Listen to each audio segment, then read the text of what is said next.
encourage you to change the station. It's just too much static. It's too much noise. It's too much interference. And it's honestly, I don't know about you, but it's hurting my ears. And so I was together working on content and just wanted to have a candid conversation about how much you're letting others influence you. Let's be honest, a lot of these business coaches aren't business coaches. They're honestly just influence. They're doing influencer marketing and trying to get you to do something against your vision. In the reality, they're not even an expert. So I want to read what the definition of expert is. By use, having facility of operation or performance from practice. Well, number one, these people can't teach you anything because they haven't used anything. They have done nothing in terms of practice. They therefore have zero experience. Having the facility or operation or performance from practice. They don't have the facility, they don't have the operation or the performance that came from practice. They have the facility and operation and performance that came from repetition of repeating what they hear on the internet. Simply an echo chamber. 80 to 90% of the business coaches that are out there. So you guys are listening to people out here that are simply repeating what they've heard, vomiting, regurgitating, recycled information, which was also garbage. They got that from another YouTuber or another Instagram personality. So you guys are social media influencers.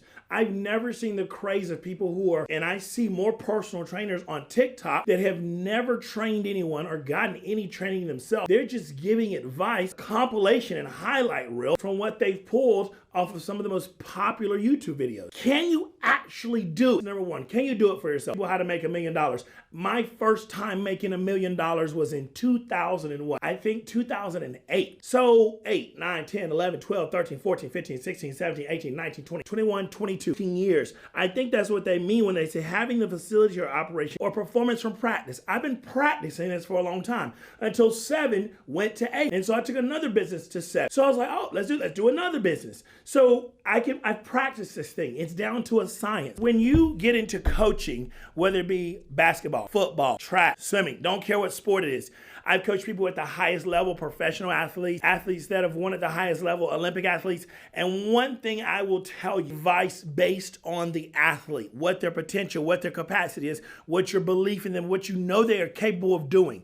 You have people out here giving you advice that is counterproductive because it goes against your actual capacity. It goes against your vision. Everyone doesn't need a freaking ebook, guys. Everyone doesn't need to do what the next person or the previous person did. Let's take our time and actually form a level of ingenuity and find some innovation in the market and do something different by using our actual brain and enlisting help fill the gaps that are evident in our professional and personal life. Once you get obsessed, I mean completely obsessed with a thing, you need to enlist experts, people who have done it, people who have a track record, not done it once, not done it twice, not done it 3 times, but they did it over and over for themselves long enough to where someone came to them. Some of you guys are coaches first. This is the craziest era that we live in, that business coaches are coaches first, and you were never a player. If you go through the league and you go through the NFL, guess what NFL coaches used to be? NFL players. Guess what the majority of your NBA coaches used to be?